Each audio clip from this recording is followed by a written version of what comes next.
really nice early season test for this team. You look forward to seeing how you measure up against two teams who in the postseason that you saw last year? Definitely.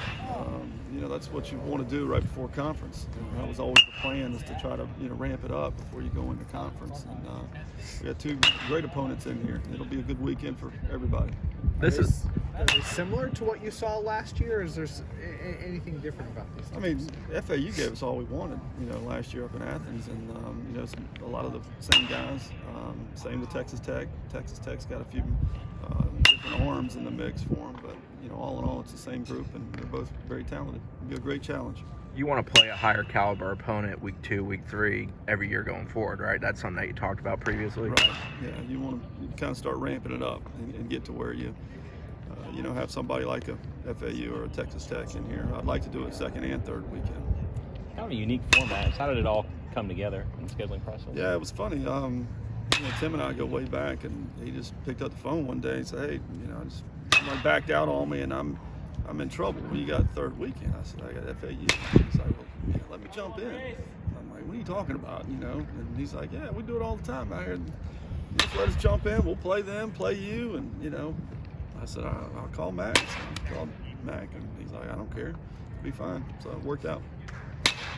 Does that kind of set up, does it take away from the competitive sort of juices of a usual series, or is it just another different challenge? No, it's good for you in a lot of ways. Tournament time, you're not playing the same 3-game set, the ACC tournament or regional or whatever it may be. So you might as well, go in and get them exposed to it and being prepared. It's twice as much work on us coaches trying to prepare for two teams, but it is what it is. 2 weeks in now, where would you like to see your team make a significant leap as you head into this last series before ACC? Yeah, defense. We got to play better defense, obviously, and hopefully a little bit more ramped up competition, a little more focus. May help. I'm hoping that it does. But Texas Tech gets a lot of the attention. But how impressed are you by what FAU has built down there and done it consistently? They can flat out play. Mac and those guys do a great job. There's a bunch of good players down there, and they try to keep those local guys right there in their own backyard, and they do a really good job, and they can beat anybody in the country. Bryce going to get to go on Saturday. How excited are you for him to get that start? Yeah, we built him up, and then kind of changed our mind. Thought we were going to close with him, and then some things have changed, and he's been a starter, and we're like, why don't we've already got him? Let's go. And he's one of those guys that kind of gradually gets going. He'll be 87. 90, and then next thing you know, in the third inning, he's 92, 94. So he kind of profiles more as a starter, and we're going to give him a shot there. How long will you let him go as far as pitch count? About 60, 65. That's what he was built up to. You emphasized being aggressive at the plate earlier in the season. Do you think they've risen to that occasion since that opening weekend? Yes and no. We've had our spurts in which I was pleased with the decisions, as far as whether to swing or not. And then we kind of took a step back for couple games, but for the most part, it's been a little bit better, but a lot of room for improvement. You saw Bonnet in Omaha in the College World Series. What do you remember about his stuff, and he'll get to go against you guys again? Yeah, he's got the big fastball. You don't win the spin rate. He's got a high spin rate, so you really got to chase the top of it. Those guys, it's almost like it rides on them, and we'll crank the machines up and try to simulate that spin rate, but you got to force him down the zone and again make decisions that make sense.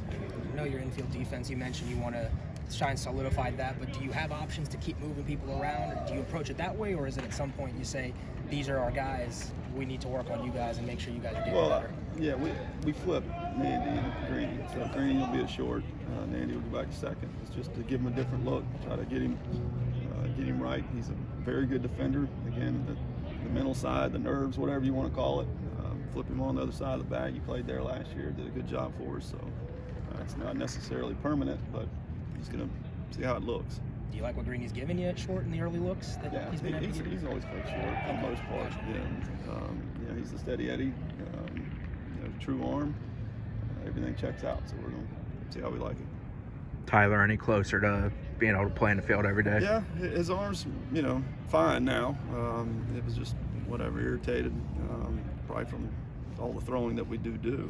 He's probably never done that, but he's in the mix. He's in the mix at third, first, second. Again, we're just going to tinker with it and try to find the right combination.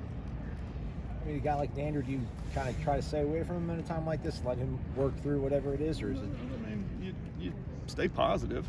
You know, we're 7 games in. You stay positive with him.